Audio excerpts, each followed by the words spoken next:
কাচ্চি বিরিয়ানি তো বাসায় অনেকেই রান্না করেন, তবে আমার এই ভিডিও দেখে একবার হলেও এই প্রসেসে রান্না করে দেখবেন। রেস্টুরেন্টের থেকে স্বাদ হবে দ্বিগুণ। যে খাবে সেই আপনার প্রশংসা করবে। আশা করছি পুরো রেসিপি আপনাদের কাছে ভালো লাগবে। বিরিয়ানি রান্না করার জন্য এখানে 2 কাপ পরিমাণে বাসমতি চাল নিয়েছি। আমি এখানে ফরচুন ব্র্যান্ডের 2 কাপ পরিমাণেই চাল নিয়ে নিচ্ছি। চালের মাঝে পানি দিয়ে বেশ কয়েকবার ধুয়ে নিব। ধুয়ে যতক্ষণ না পর্যন্ত স্বচ্ছ পানি বেরোবে ততক্ষণ পর্যন্ত ধুতে হবে। এরপর নর্মাল পানি দিয়ে 1 ঘন্টার জন্য ভিজিয়ে রেখে দিব। এরই মাঝে অন্য পাতিলে 1 কাপ সয়াবিন তেল দিয়েছি, 1.5 কাপ পেঁয়াজ কুচি দিয়েছি। পেঁয়াজটা এখন ব্রেস্তা করে নিব। কাচ্চি বিরিয়ানি রান্না করতে আমি প্যাকেট মশলাটাই ব্যবহার করব। শুধু কি রান্না করলেই হবে, ত্বকেরও তো যত্ন নেওয়া লাগবে। তো এই জন্য আমি এখানে বিউটি পার্ল কম্বো অর্ডার করেছিলাম, আর এটা হচ্ছে সুইজারল্যান্ডের প্রোডাক্ট। একেএস সাপ্লিমেন্ট এই পেজ থেকে আমি অর্ডার দিয়েছিলাম। এটা একটা কম্বো সেট। এটাতে আছে ফেস ওয়াশ, সেই সাথে আছে ডে ক্রিম, নাইট ক্রিম। এই প্রোডাক্টটি বিএসটিআই অনুমোদিত। চাইলে আপনারা কিন্তু অর্ডার দিয়ে নিতে পারবেন। আর এটা মাখার কারণে মুখের ব্রণের দাগ কমে যাবে, মেস্তার দাগ কমে যাবে, চোখের নিচে কালি পড়াও কমে যাবে, সেই সাথে আপনার বয়সের ছাপ কমে যাবে এবং আপনার মুখের উজ্জ্বলতা বৃদ্ধি করবে। আমি কিন্তু খারাপ জিনিস কখনোই আপনাদের সাথে নেওয়ার জন্য সাজেশন করব না। আমি যেহেতু ব্যবহার করি, আমার কাছে অনেক বেশি ভালো লেগেছে, এজন্য আপনাদের সাথেও শেয়ার করছি। আমি কিন্তু এর আগেও ব্যবহার করেছি। আর আমি এই যে একে সাপ্লিমেন্ট এই পেজের লিঙ্কটা উপরে দিয়ে দিব, চাইলে আপনারা এখান থেকে অর্ডার দিয়ে নিতে পারবেন। মুখের এবং ত্বকের যে কোনো সমস্যা এই ক্রিমটা একদমই বেস্ট। তো আপনারা একে সাপ্লিমেন্ট এই পেজ থেকে অবশ্যই অর্ডার করে নিয়ে নেবেন। এদিকে কিন্তু বিরিয়ানির জন্য পেঁয়াজ বেরেস্তা হয়ে গেছে। এখন আমি এখান থেকে 3 ভাগের 2 ভাগ উঠিয়ে এক সাইডে রেখে দিব। আর 1 ভাগ পেঁয়াজ যেন পুড়ে না যায়, এজন্য এখানে প্রায় হাফ কাপের মতো আমি পানি দিয়ে দিয়েছি। এরপরে এখানে দিয়ে দিচ্ছি আমি খাসির মাংস। কাচ্চি বিরিয়ানিতে মাংসের সাইজটা একটু বড় থাকে, তো আমি সেই আন্দাজ বুঝেই কিন্তু কেটে নিয়েছি। যাই হোক, এখানে 2 টেবিল চামচ আদা রসুন বাটা দিয়ে দিয়েছি। হালকা একটু ভুনা করে নিয়ে ঢাকনা দিয়ে ঢেকে রেখে দিব।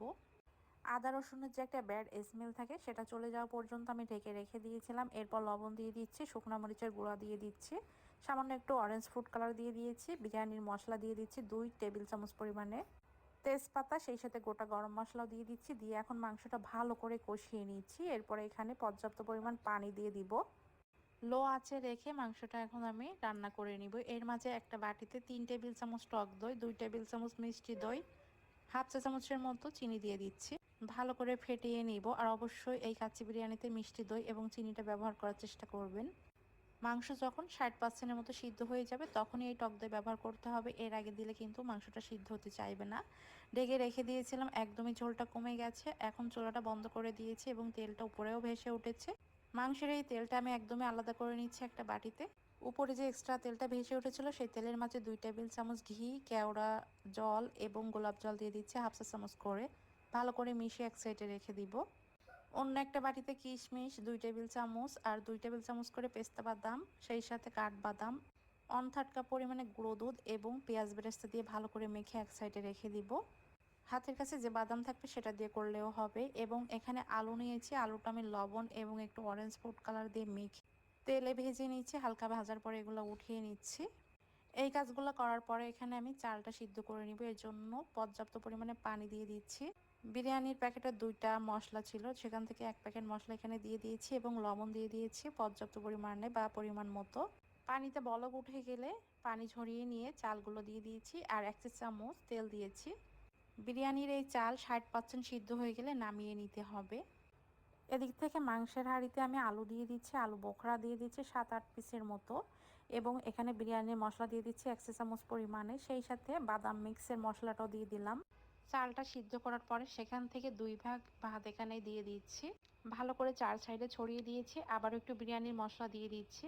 বাদাম মিক্স করা মশলা অল্প করে দিয়ে দিয়েছি। আর যেখানে আমরা ঘি এবং তেলের মিশ্রণটা রেডি করে রেখেছিলাম সেখানে অল্প করে পানি দিয়ে মিক্স করা পানিটা উপর দিয়ে দিয়েছি। এরপরে বাদ বাকি রাইসটা উপর দিয়ে দিলাম সমান করে।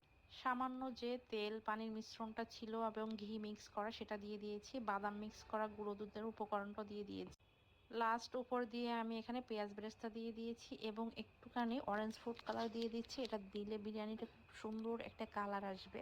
দমে দেওয়ার জন্য এখানে বেস্ট অপশন হচ্ছে ফয়েল পেপার। ফয়েল পেপার দিয়ে 4 সাইডে ভালো করে আটকে ঢাকনা দিয়ে ঢেকে রেখে দিব। চুলায় একটা ভারী তাওয়া বসিয়ে আমি এটা 40 মিনিটের জন্য লো আঁচে রেখে দিয়েছিলাম। 40 মিনিটের মধ্যে হাঁড়িটা কিন্তু একদমই খোলা যাবে না। 40 মিনিট পরে এই যে গরম গরম কিন্তু বিরিয়ানিটা আমি পরিবেশন করে নিচ্ছি।